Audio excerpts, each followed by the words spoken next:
See, as long as you are in Airbnb, you can practically do nothing in the United Kingdom, so you don't need an Airbnb. Hello beautiful people, welcome back again to my YouTube channel. I am Christina Kelvin if you're new here, and I'm a Nigerian food content creator who just relocated to the United Kingdom, happily married and blessed with two beautiful children. And as you can already tell by the title of this video, we'll be talking about 10 things that you need to do that will get you settled in fast, and of course that will make your transitioning seamlessly in the United Kingdom. This particular video is tailored to, immigrants to the United Kingdom. All right, if you see me looking down, I'm actually looking down at my phone because I've curated these things down here so that I won't just be all over the place. And these are actually based on my own personal experience, which I did, and I know that it got me settled in fast. Okay, the number one most important thing that you need to do to get you started and get you settled in fast in the United Kingdom is settling your accommodation. When I mean accommodation, I don't mean Airbnb, because people say, oh, no, for the time being, I'm gonna be. See, as long as you are in Airbnb, you can practically do nothing in the United Kingdom, so you don't need an Airbnb. So don't deceive yourself by saying, well, for the first 2-3 weeks that I'll be in the UK, I will be in Airbnb. Airbnb will not solve your issue, right? What you need is a permanent address. You need an address, which cannot be done if you don't have a permanent accommodation. So be it your friend, your family, whoever that can house you. And I will actually advise, don't even rely on friends and family, my people. Of course, there's something called favor factor, right, whereby people that will welcome you will be so, there won't be any. I've heard issue of people saying, come, we will house you, and probably 1 week, 2 weeks down the line, you just they fling people's things out, and probably because of the bills and all that, I don't want to go into that. But just look for accommodation. Prayerfully look for accommodation, not Airbnb, not an hotel, not a motel, a permanent accommodation. The reason why that is very important is because everything you are doing in the UK, you need a permanent address for it.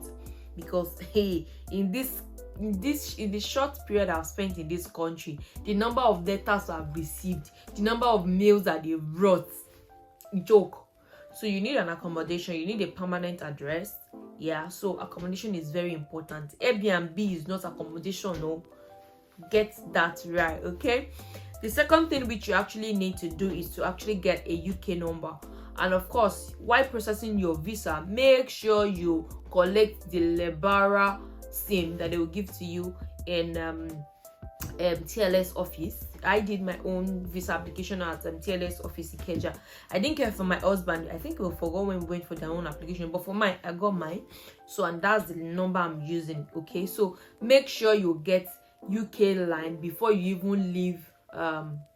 Before you leave Nigeria, because once you enter, of course your phone will definitely roam, but yeah, you need a UK line. Okay, so that is the second thing which is actually very important for you to do for a seamless landing in the UK. The third thing is for you to get your BRP. Yeah, BRP is your residence, like your biometric residential permit. Yeah, and that's what you always take around to show that you are permitted, you're a permitted resident of the United Kingdom. So do well to get that once you get to the United Kingdom. Most of the time it is always sent to your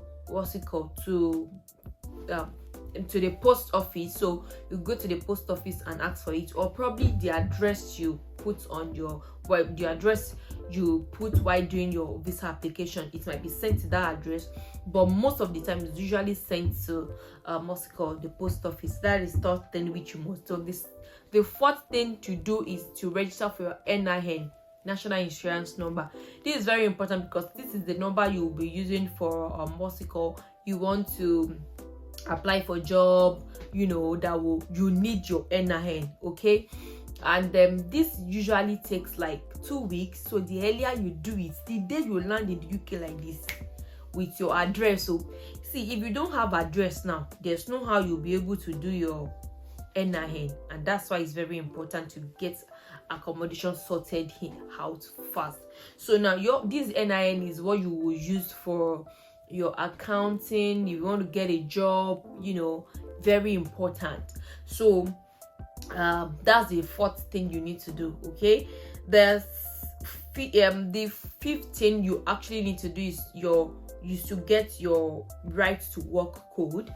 There's the way you get that through all those things are actually linked to each other. If you don't have NIN, there's no how you will get your right to work code. And I was saying that the NIN don't come out immediately. It takes like 2-3 weeks before it comes out. That's why it's very important for you to actually apply for it very fast once you get into the UK, because of course you need to get working very fast.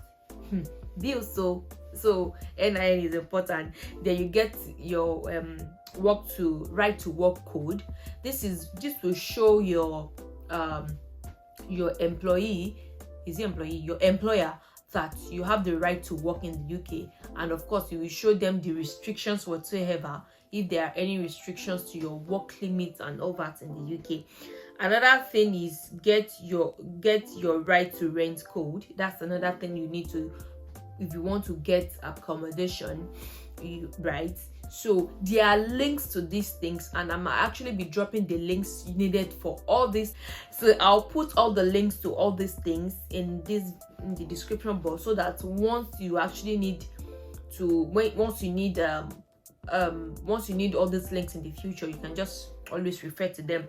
Another thing is register with your nearest GP. I will also drop the link to register to your nearest GP in the description box. You see, in this country, there's nothing like have an emergency ring form, let me quickly rush to the hospital. There's nothing like that. You have to register, and they have to have your data. There's a form you fill and all that. Then you'll be assigned a GP, especially for people that has children. It's very important. And I think in my last video I was actually sharing the fact that you need to go in with your medication pending the time where all these things, in case there are any emergencies, just rush back to the medication you brought from your country. Okay. Number 7 is open a bank account.